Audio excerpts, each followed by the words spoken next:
Thank you for speaking today. I'm Neil, and I'm a graduate student in history at the University of Oxford, so I'm happy that you emphasize history. And Hugh Strachan is still there emeritus, though, right? Yeah. Huh? Hugh Strachan is still there as an emeritus professor, I think. He moved back to Scotland, but do you ever interact with him? I don't think I've heard his name, but I do interact with Margaret Macmillan, who you mentioned in your talk. I suppose my question is with regards to this focus on change in continuity, two terms that I'm very familiar with, and also with regards to your doctrine of strategic empathy. So my question is, why do totalitarian and authoritarian governments throughout history, even while aspiring to a position of great strength, why are they often so guided by this vulnerability and this fear of the West? I mean, you see this time and time again. Stalin's Russia at Yalta, Putin's Russia, Xi Jinping. Yeah. Well, I think because they're driven not as much by fear of the West as they are fear of their own people, right? I believe that what drives Xi Jinping, for example, is his fear of losing the party's exclusive grip on power. And I think that's how you can really understand his behavior better than any other factor. So, for example, does it make sense for Xi Jinping to double down on state-owned enterprises when it's the companies that have more sort of private sector characteristics are really growing the economy much more? Of course not. You know, does it make sense for him to engage in a zero COVID policy that is tubing his economy right now? No, it doesn't. But when you look at it through the lens of his obsession with control and the fear of losing control, then I think it begins to make sense. And I think you can even really understand the aspirations of the party leadership in terms of the narrative of national rejuvenation through that fear of losing control. And the way that the party is now not only extending and tightening its exclusive grip on power by perfecting a technologically enabled Orwellian police state, but also the way that the party is stoking jingoistic nationalism, and I think preparing the Chinese people for war. I mean, I think that is all related to the party's fear of losing control. And you see this in some of the recent speeches that he's made, where he's been extolling Mao and Mao's decision to go to war against the war of American aggression in Korea, as they call it, as a preemptive war. He said that Mao delivered one blow to prevent 100, right? 100 blows against China. So portraying China as the victim, when if you just look at the behavior of the party, right? The party has foisted COVID on the world, suppressed any efforts to really figure out the origins of COVID, persecuted anyone who tried to ring the alarm bell about it, journalists and doctors. They added insult to injury with this wolf warrior diplomacy that you've seen them engage in across the world. And then they've matched it with aggression in cyberspace, massive cyber attacks against our medical research facilities in the midst of a pandemic, economic coercion against Australia and Lithuania, and then physical aggression from the Himalayan frontier to the South China Sea and the threats toward Taiwan. So I would just say, I don't think it's their fear of the West. I think it's really what's driving them. There's a great new book out, relatively new book by Frank Decoder, who is a phenomenal scholar. Anybody who is interested in the history of the Chinese Communist Party, his Mao trilogy is brilliant, and he has about a fourth volume about to come out. So I think you would start, in the order in which he wrote them. He has Mao's Great Famine, was the first one, which is on the Great Leap Forward, which of course was a great leap backward. And then he wrote about the Cultural Revolution, and then he went back to the origins of the party until 1949. But the book that I think all of you would enjoy reading, because it gets to your question, is called How to Be a Dictator. And these are case studies, and they're just chapter length. It's easily digestible, and so these are dictators, totalitarian regimes of the 20th century, how they stayed in power. From Mussolini to Ceausescu, So let's go. Should we go in the back? Let's go in the back to the right there, and then we'll come up here. So I can give you like two. Do you want to do two in a row? Can we do that? I'll try to be more succinct here too, because I can't actually hear what's on your minds. Yeah. Yeah. Thank you so much. I read your book, Dereliction of Duty, a couple of years back, and it was very. I guess I didn't realize the extent to which it seemed like Johnson's advisors sort of almost like didn't want to look foolish in front of the president, and as you said, preserve their influence. And I'm just curious if you see any parallels between like that situation and the pullout from Afghanistan, just kind of more broadly. Yeah, okay, great, thank you. You take yours. Okay, so just to give you a context, so I'm affiliate of American Grand Strategy program at Duke. Okay. And I wanted to ask the evil ones. What? The evil ones, Duke, you said Duke. I went to Chapel Hill for grad school. So, I want... It's a devil, it's a blue devil, it's evil. I'm sorry, go ahead. Okay, so I wanted to ask you, like, we study, like, Clausewitz, you begin with that. So, we study Germany and Thucydides, but we never move on to, like, any of the Chinese thinkers. Like, they have great thinkers in terms of strategy, like Sangoyani, Romance of the Three Kingdoms. The Indians have Arthashastra. So do you think, like, there is an educational atrophy there because we are not moving into an eclectic direction in terms of studying strategy? And is that a hurdle to what you call strategic empathy? Yes. Okay, so first of all, on Vietnam and the parallels, you know, it was a really surreal kind of feeling to walk into the West Wing of the White House the day after President Trump hired me. I didn't even live in Washington, so I flew home, packed a bag, took a lot of books with me actually, and then got back on Osprey aircraft, flew back to Washington, and started on a Tuesday, right? So he hired me on a Monday, started Tuesday afternoon, and as I walked into that office for the National Security Advisor, McGeorge Bundy's old office, you know, I realized that now I was going to be in charge of the policymaking process that I had criticized, you know, as a historian. And so what the heck do you do, right? So I really brought into the job about 4 or 5 lessons that I was going to try to apply to the process that we set up to protect against what I had written about during the period in which Vietnam became an American war. And the first was to spend more time thinking about the nature of the problem, right? This goes back to design thinking and problem framing, right? In Vietnam, there was really a tendency toward immediately taking action, and then a confusion of activity with progress, right? And not enough attention really to understand what is the real nature of the problem in South Vietnam. The second thing was that we would craft goals and objectives, right? McGeorge Bundy in that period of time said, hey, it's better not to have a goal or objective, right? Because that way, if we don't accomplish our objective in Vietnam, we can say, we didn't really want to do that anyway, right? So I mean, it doesn't make sense, especially in war, and there's a real ethical problem of that associated with just war theory even, right? That having a just end in mind is one of Thomas Aquinas' criterion for just war. The third is that we were going to identify the assumptions on which the strategy was based and test those assumptions. We already talked a lot about that. And then the fourth was that we were always going to present multiple options to the president. And I try to do that with everything we brought to President Trump, was to give him multiple options. Because it's in the presentation of those multiple options you can draw out long-term costs and consequences. And by just doing so, you can guard against groupthink, right? You can encourage people, right, to examine those multiple options. These, by the way, these lessons are consistent as well with a history of the National Security Council and national security advisors from really the Truman administration through the George W. Bush administration, called Presidential Command by Peter Rodman. And it's a very good book. I'd recommend just reading the final chapter of that book to get his perspective.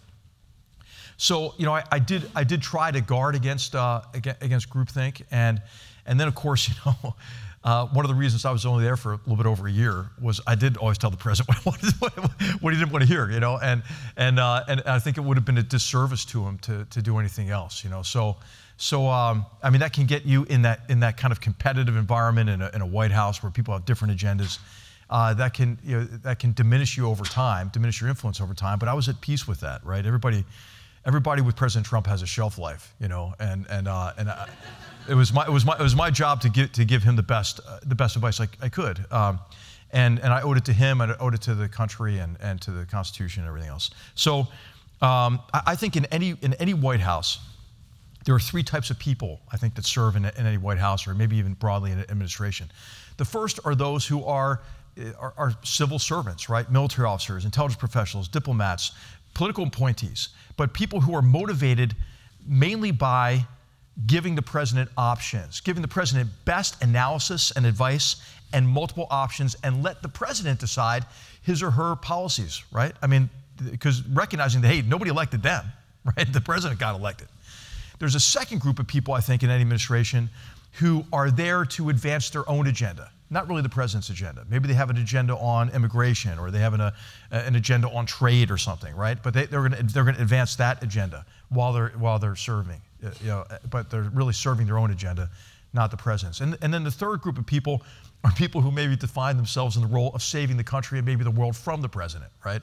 Now, the problem with that second and third group of people, again, is nobody elected them, right? And so they don't understand the role that has been assigned to them, to use kind of Stoic philosophy a little bit there. So I think that it's important to understand your role and to serve any president or elected leader that way. And then in terms of are we neglecting really the study of war and warfare across a broader period of time and from different cultural and historical perspectives? Yes, I think that is a deficiency. There's a great book by a great professor at University of North Carolina, Chapel Hill, Wayne Lee, called The History of Warfare, in which he does a phenomenal job at looking at the history of warfare, how war is conducted across a broad scope of history, from ancient times to the present, and from a variety of geographic and cultural perspectives. I highly recommend it. Great book. I mean, I can't believe you pulled it off, actually. It's a phenomenal book. All right. I'm going to go to back here, and then front again. We'll take two in a row again. Thank you. Great. Hi, I'm Dale. I'm an undergraduate at Stanford and also an Army veteran. Two questions that I wanted to ask. And a member of the Hair Club for Men. I noticed that too. Two questions I wanted to ask. Are hands in pockets an officer thing? And the second question is, what do you make of the 2019 cigar report that came out on Afghanistan that revealed what policymakers knew, the progress they weren't making, and how people in the chain of command also didn't know what they were doing? Okay. Yeah. So, I mean, if it was a general thing, it'd be like this, right? A bowling thing, like that. So okay, and your question. Go ahead. Thank you. I'm a final year undergraduate at Mexico in a Center for Research and Teaching Economics. And I just wanted to know, how do you craft an assumption? Because what I understood from the lecture is that you do it by understanding past behavior, but what happens when you do not know what has happened in the past, or you have no past behavior? Thank you. Okay, great questions. So the cigar report, okay, so this is the cigar report that would come out pretty much annually. The issue I have with the cigar report is I think it was just a defeatist effort from the beginning. I think that there were not recommendations in those reports over many years about what the heck do we do about it, you know? I mean, do we make aid more conditional? This is really dealing with the problem of corruption and organized crime in Afghanistan, which is related to the political settlement that emerged in Afghanistan after 2001. And I think not viewing that problem through the political lens was a real problem in cigar, and limited maybe the utility of these corruption reports. And essentially criminalized patronage networks tied to the warlords and real political parties associated with the warlords had affected state capture in Afghanistan from the bottom up. Again, this goes back to our short war mentality, right? That we don't have to consolidate gains, right? Just leave on a high note after 2001, which is what General Franks wanted to do, not recognizing the military's role that it's always had in consolidation of gains. There's a great book called War and the Art of Governance by Nadia Shadlow, who was a visiting fellow here and was Deputy National Security Advisor for Strategy when I was National Security Advisor. She calls it American denial syndrome. That we just always say, hey, well, we're going to have to do that this time. Really, this war is going to be fundamentally different from all those that have gone before it. And so what's important is to recognize that what was needed in Afghanistan was a reduction of the incentives to steal from the state, to divert state aid, and to reduce corruption, organized crime, and efforts to reduce corruption, organized crime to the extent that it is no longer fatal to the Afghan state. And that's what I think the report missed. And I think it was just a defeatist sort of drumbeat that encouraged the end the endless war crowd and the mantra associated with it. You know, Afghanistan was not going to become Denmark, right? But it didn't need to be Denmark. It needed to be Afghanistan with a reduced threat of corruption and organized crime. It would still be a violent place, but it wouldn't be what it is now, which is a state that's under the control of a terrorist organization, which is always dangerous. Suraj Haqqani has issued at least 15,000 passports to known or suspected terrorists. You know, it's a problem. And then, gosh, what was your question again? Was it just? Okay, how do you craft an assumption? Okay, so I think whenever your approach or your policy is based on a future that you envision, that you have to make that assumption explicit. So, for example, in Afghanistan, there were a number of assumptions that we tried to make explicit, right? So, for example, we assumed in 2017, when President Trump came out with the new South Asia strategy, I think the first time that we actually had a sustainable, reasoned approach to Afghanistan in 20 years, we made explicit the assumption that it is impossible to have an effective counterterrorism-only strategy without the participation of Afghan security forces and a human intelligence network on the ground. So we basically said, hey, you know, over the horizon doesn't work. Now, some people didn't buy into that assumption. The Biden administration didn't buy into it. The Trump administration reversed, I think, its point. But if we had not laid that assumption out and we had just said, you know, over the horizon, right, we would have been diluting ourselves. We made assumptions about Pakistan, that Pakistan would not change its behavior in terms of support for terrorist organizations and the Taliban until we imposed sufficient costs on Pakistani leadership such that they concluded it was in their interest, and they had to reduce that support. So I think if your strategy or policy rests on, you know, on an assumption making about the future, you've got to make it explicit. On your question about what if there isn't sort of a past pattern you can base this on, I think there always is a past pattern, right? And now what Zachary Shore says, and this is I mentioned his book is in the slide, recommendation in the slides. He wrote a book called A Sense of the Enemy. And in that book, he writes about that it's important to understand patterns, which we focus on quite a bit in intelligence communities, to understand patterns of behavior. But he said what's most important is to identify pattern breaks. What is a break in the behavior? So I think we were asleep with Vladimir Putin, right? I mean, you know, we understood the pattern of you know, post-Soviet Russian behavior in the 90s and into the 2000s. Remember, he took over on New Year's Day 2000. But in that New Year's Day speech, we kind of should have seen a glimmer of a pattern break, where he laid out essentially his vision, initial vision for restoring Russia to national greatness. And hey, if you didn't pay attention then, maybe we could pay attention at the 2007 denial of service attacks against Estonia, or the 2007 speech he gave at the Munich Security Conference, where he just laid out and said, hey, this is what I'm going to do, you know? Or how about the invasion of Georgia in 2008, right? How about the continued subversion of Ukraine from 2003 when he poisoned a presidential candidate and permanently disfigured him, right? I mean, so we weren't paying attention to the pattern breaks sufficiently to adapt our policies and strategies and maybe restore deterrence of Putin. What we were doing at this time from 2003, I mentioned in Ukraine on, is we were drawing down our forces in Europe. What was Europe doing? They were unilaterally disarming, essentially, the Germans and everybody else. So I think we really missed opportunities because, as you're pointing out, which I think is really wise, it's not just a pattern that you have to understand so you can make a grounded projection into the future. You have to be thinking about what are the pattern breaks that I can identify or, even better yet, anticipate.